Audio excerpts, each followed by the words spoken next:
Had Donald Trump tilted his head the other way, the bullet that clipped his ear would have killed him.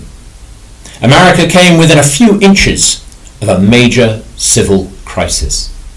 We don't yet know the full details of the assassination attempt, but what is clear is that Donald J. Trump has been demonized by his political opponents for years. Of course, in politics, sometimes you say negative things about your opponents. It's what happens. But the rhetoric aimed at Trump has gone far beyond the normal back and forth of political discourse. Trump's opponents have set out to delegitimize him.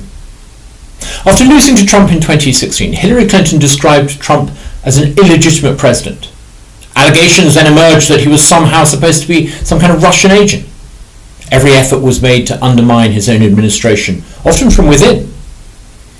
When Trump began to re-emerge as the Republican frontrunner in this election cycle, a number of prosecutors suddenly started to bring cases against him. Odd that. It seems to me that, as in a banana republic, Trump gets prosecuted through the courts for political reasons as much as being prosecuted for breaking the law.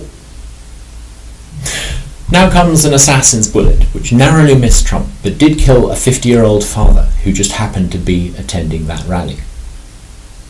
We don't yet know what motivated Trump's would-be assassin, but we do know enough to ask, where does this kind of extremism in politics come from? The decline of religion means that politics has become, for many, a substitute belief system. When men choose not to believe in God, my fellow Englishman G.K. Chesterton once observed, they don't thereafter believe in nothing.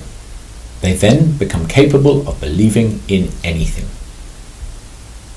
People need a sense of purpose, a framework that explains the world and their place in it.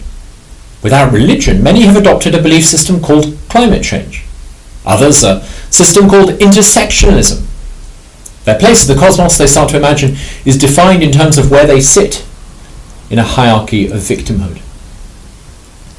Once you think this way, those who share your worldview seem virtuous. Those who don't become the deplorables. Anyone who just happens to have a different point of view from your own suddenly becomes a moral affront to you. They must be no platformed. Instead of viewing elections as a process for deciding who gets to hold office, they are seen as a Manchian struggle between good versus evil. Once you think that way, the ends start to justify the means with potentially calamitous consequences. Too many Americans are willing to think the worst of their fellow Americans.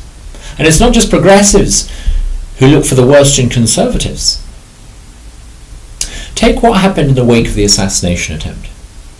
Many commentators appeared to go out of their way to find fault, to find evidence of incompetence or worse, conspiracy. An apparent hesitation by Secret Service marksmen was, we were somehow invited to believe, sinister. Commentators, many of whom I suspect had little experience of close personal protection, were suddenly keen to tell us that the female Secret Service agents couldn't handle their weapons properly. Really? Why assume the worst? Why not start from the position that what we witnessed were professionals under intense pressure, making life and death decisions in the split of a second, and doing the best that they could? I'm an immigrant that looks at America as an outsider. Born in Britain, raised in Uganda, I came to America by choice and by good fortune.